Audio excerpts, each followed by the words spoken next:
Then the mountains tremble and the seas rumble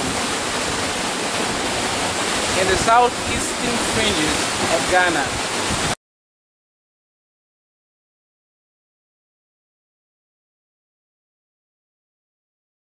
If you give a duck a chance, it will prefer to fly like a kite.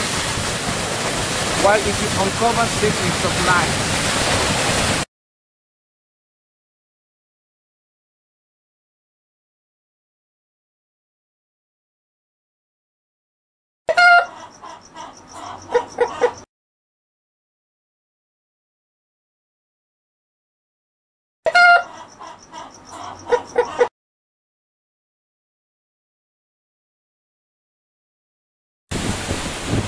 for that I hear the wretched stories of wars every day from sun up to sundown.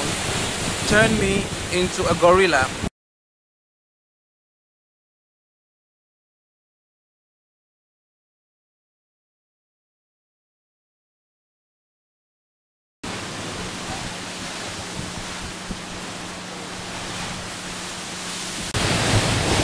And this poem is called African Dawn. Tragedies upon the hideous dark that kept captive spirals of blossoming yellow, now to caress the leafy greens with slats of awakening. The ripening of the adamant fruits of time, waggling their juicy breaths like the chest grapes of African virgins. Metamorphosis against the cloaks of night, masking the rainbow of vegetation into the chirping of weaver birds and the mating of once sleep-eyed pigeons. And upon the back of the mango tree, the din of the cock womanizer and the back of the pastoral dogs, confluencing with the drumbeats into a miasma of amazing paintings, wherein the new African dawn wears the beats of a queen.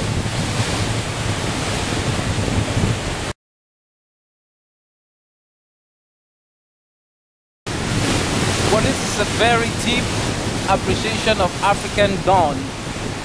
For those who've been to Africa, you must have watched the sun rise, and you must have known the things that the sun leaves behind when it sets. So this poem gives us a clear picture of what is happening, and it decries the night, because it says, "Tragedies upon the hideous dark, shame upon the dark, the night, for keeping captive the spirals of the blossoming sun." So the night is something that denies the joy of watching the sun, that denies the life which is characteristic of Africa. And then the sun comes in to caress with slats of awakening. So the sun reminds Africans that you need to awake to your daily activities and duties. And it's also a way of showing seasons, symbolized in this poetry with the ripening of fruits, the masking of the rainbow of vegetation, the chirping of weaver birds, and the mating of once sleep-eyed pigeons. In a way, the metamorphosis is not only through nature. Economically, Africa uses its dawn, its daylight, to awake from the slumber of poverty, to move on to self-sufficiency, to political liberation, as well as looking at other ways of trying to empower the continent with its resources, with its liaisons with other continents. So the African dawn is the light. It's the light that translates itself through the natural, which is also very cosmic in terms of the appreciation of Africa in its holistic sense. Then to heighten Africa in its simplistic and complex form, we get now to simple things like ants on the back of trees, the crow of the cock womanizer. It joins with the drum beats that are characteristic of many villages, as well as Many other features that come to produce what I think are paintings of a very complex landscape. And then, in this painting, the nude African dawn, because it's naked, it's aggressive, it's equatorial, it's widespread, it's huge and strong, it wears the beads of a queen. It now assumes the title of a royalty, which means that Africa cannot thrive without its light, its energy, and its essence.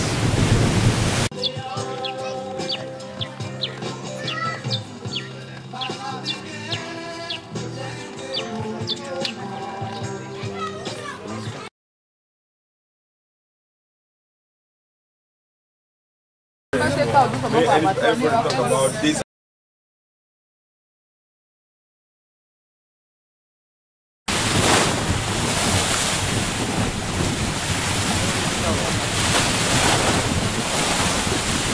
Today the mountains tremble and the seas rumble in the southeastern fringes of Ghana.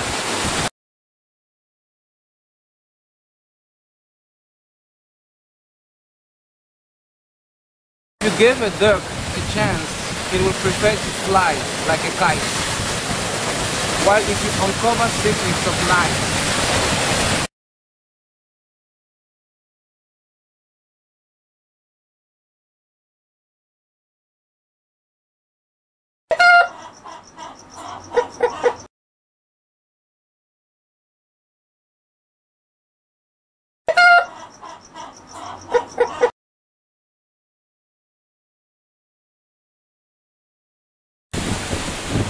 for that I hear the wretched stories of wars every day from sun up to sundown.